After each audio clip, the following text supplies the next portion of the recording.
Vamos começar, já falamos mais ou menos um pouco sobre os tabus, indiretamente, da estrutura, né, a importância da sexualidade. A primeira coisa a falar é realmente a sexualidade infantil existe, não há dúvida nenhuma, tá? As descobertas da interpretação dos sonhos, da interpretação dos sintomas, da cura, né, da superação da transferência, da superação da resistência dentro dos trabalhos da psicanálise de Freud, nos levam a sustentar de que as energias capazes de formar mitos, lendas, sintomas de transtornos mentais, né, psicoses, neuroses, perversões, né, borderlines, né, bipolaridade, né, essas estruturas, né, que existem, que são no nosso cotidiano, que são corriqueiras para nós, que nós conhecemos, né, principalmente quem trabalha em saúde mental, enfermeiros, médicos, assistentes sociais, musicoterapeutas, psicólogos, né?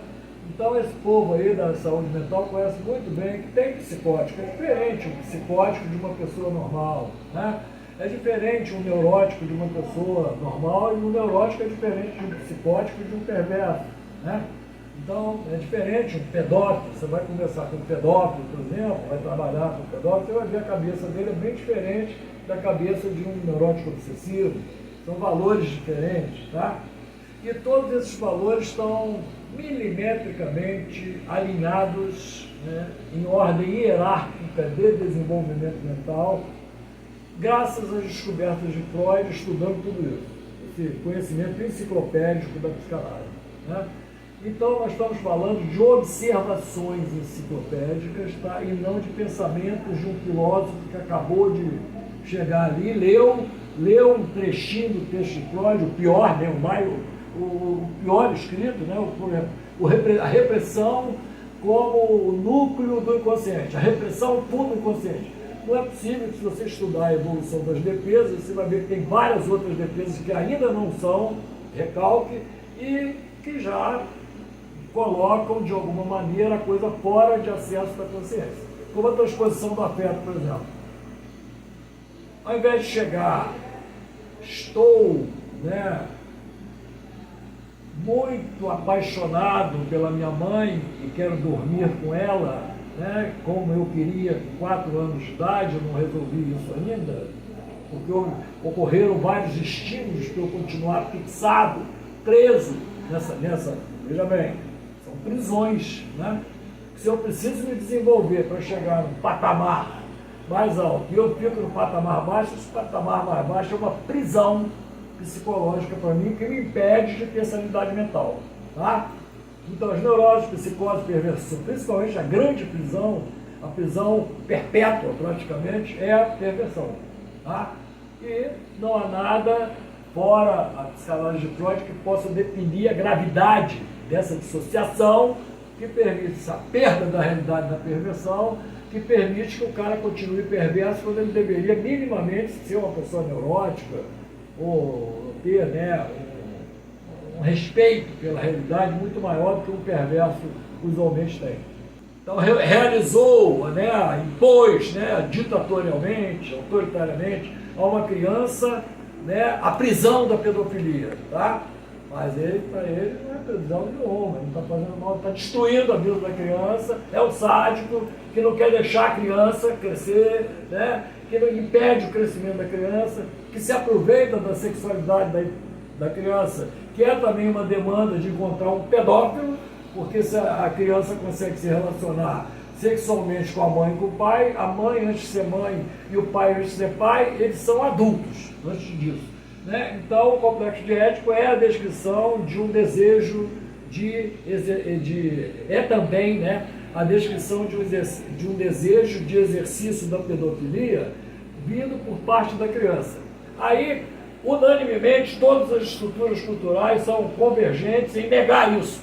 Fica sem defesa nenhuma, porque a saída para poder, digamos assim, escapar disso é entender que não só é uma coisa da criança ela querer, né, casar com a mãe, casar com o pai, quer dizer, realizar uma relação pedofílica, né, transformar isso na relação principal da vida dela, quando ela deveria fazer o contrário, né? Porque no momento que ela consiga realizar essa relação pedofílica com a mãe ou com o pai, essa criança, seja menino ou menina, ela vai matar o desenvolvimento dela como adulto.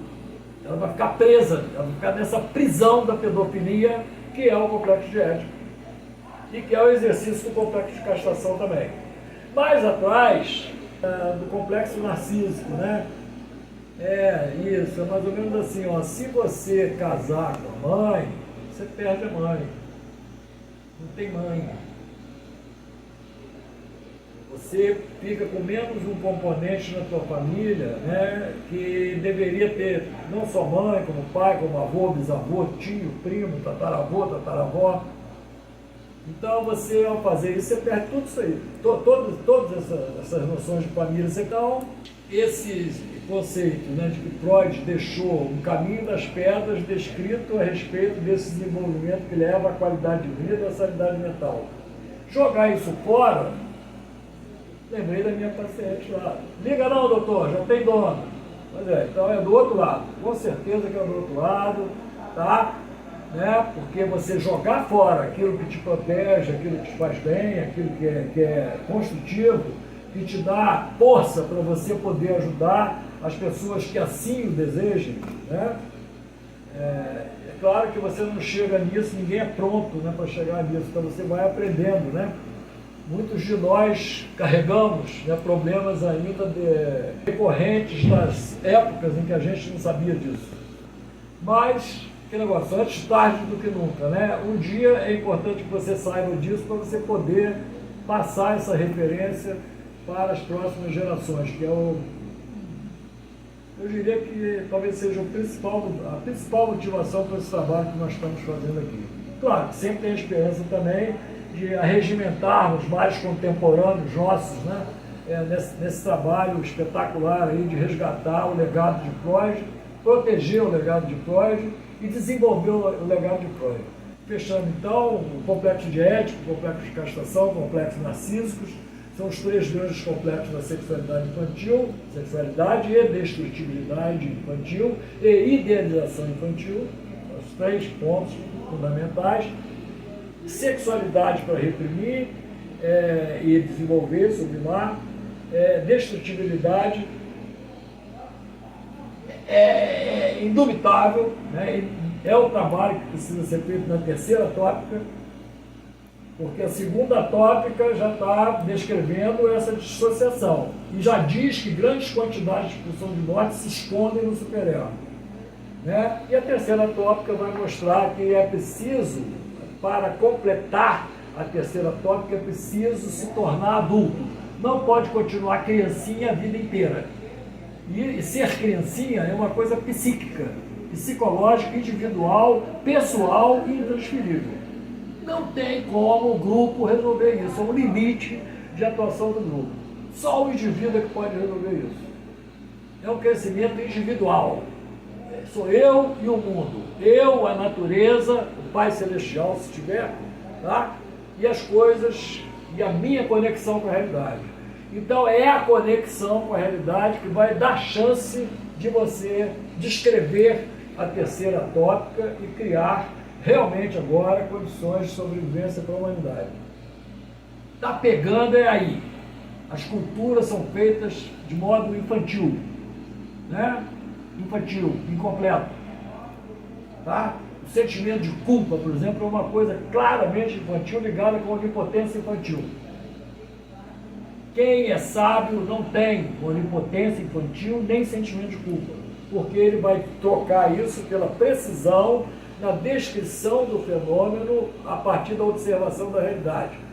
E queiram muitos aí visualizadores ou evitadores de visualização aceitar, quem fez esse trabalho de observação dos fenômenos psíquicos de maneira mais esmerada, quem tem mais conteúdo, mais horas de observação, né, e produzindo conteúdos psicanalíticos confiáveis, é o senhor Sigmund Freud, o pai da psicanálise.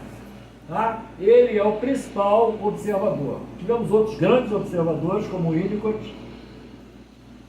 Todos eles falharam na teorização. O que menos falhou também, praticamente não conheço uma falha, né, de Freud de teorização. Não, dá para perceber algumas tendências de erro, mas não falhas, né, como a gente percebe no Winnicott, por exemplo, que não aceita a opção de morte.